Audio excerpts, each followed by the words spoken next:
beyond the ordinary. Today I'm going to focus on two books by an author called, he says looking it up on these pieces of paper, James Haddock. The two books are Handmade Mage and Wizard's Alley. Now, I read both of these books over possibly a 3 or 4 week period. The first book I read was Handmade Mage, and then I read a few other books, and then my Amazon recommended me the second book, Wizard's Alley, which I read not realising that they were both by the same author. Although when you read the first one and then you read the second one and you think about it, they're very obviously by the same author because the plots are virtually identical. In Handmade Mage we have a character who's a young thief called Ghost. He's forced by the Thieves Guild to go and rob a tomb along with two other guys. The two other guys end up getting killed. He ends up getting given magical powers by some spectre he finds in a tomb, and with these powers he instantly becomes very magical. He's able to do lots of different things. There's no real learning process involved in this, and he very shortly after he gets the magical skills has to rescue Prince Cade, who is the fourth son of the king, not particularly wanted by the king and not particularly liked by the rest of the world either. So there he goes, he's got to defend the country, he's got to defend the prince, and that's pretty much the whole story, because he's able to do all this pretty easily because he has these magical powers that virtually nobody else has got, and yet very quickly solves almost every problem that is even hinted at, with abilities that he gains very, very rapidly. In the second book, Wizard's Alley, we have a young beggar, I suppose we called Scraps.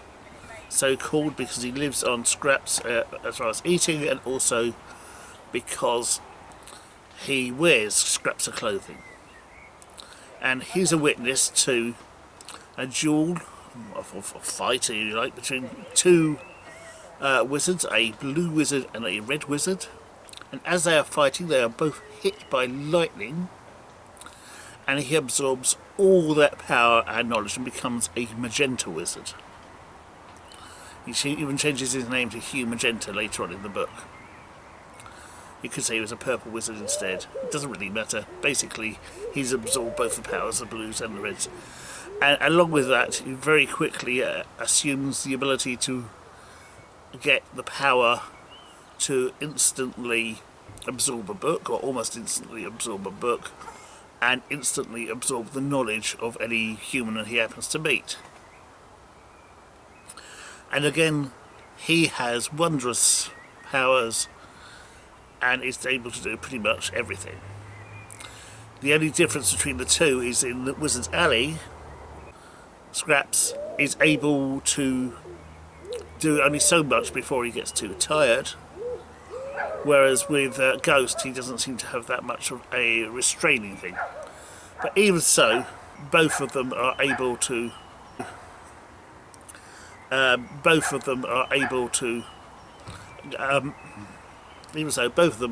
do hugely more powerful magic than anybody else they meet in the first books.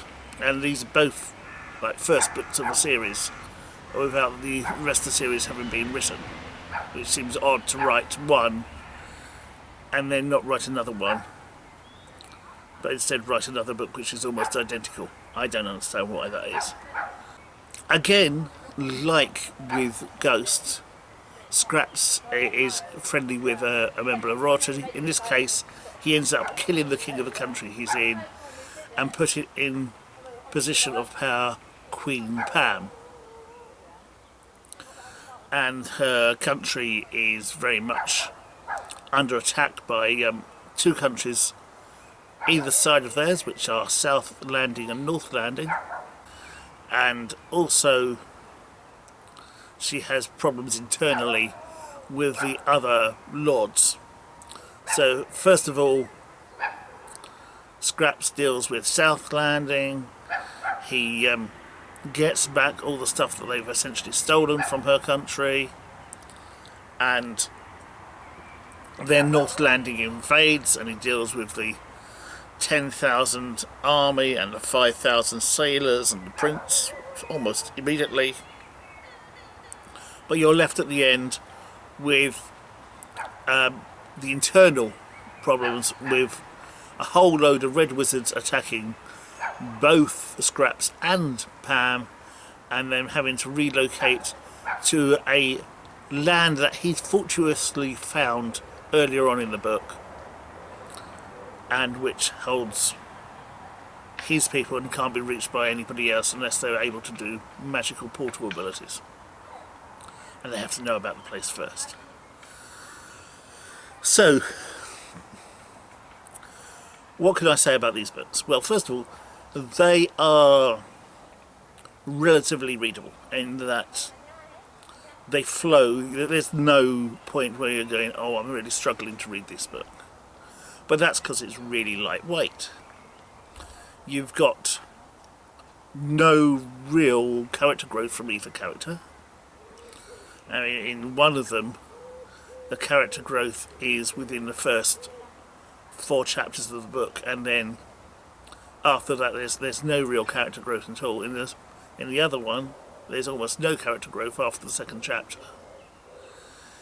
They are both Superman characters, or Mary Sue's if you prefer that term, in that they are way too much power for them to not to be able to cope with almost any problem that's thrown at them.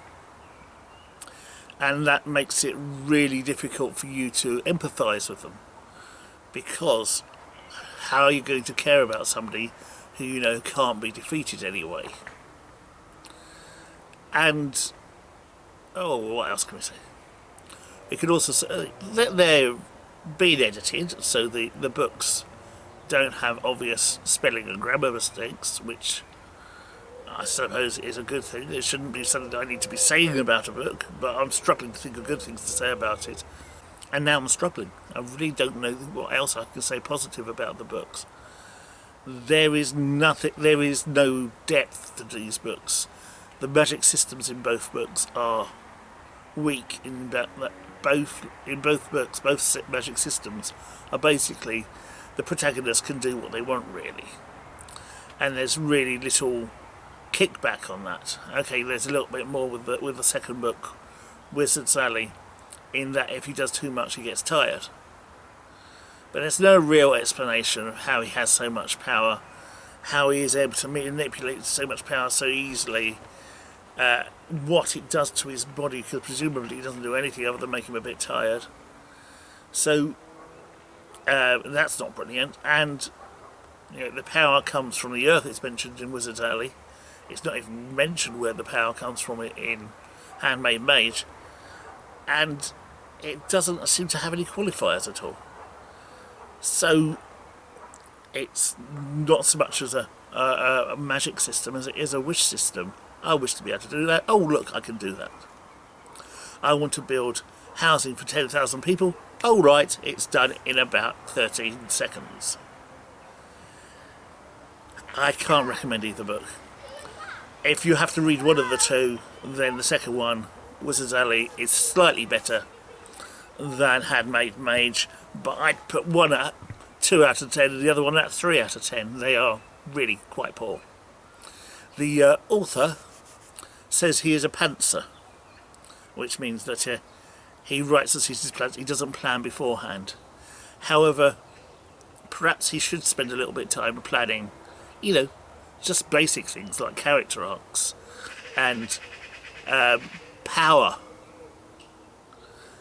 How does he maintain the levels of the right amount of power for the character so that they don't have a problem when they meet people in that they overpower them.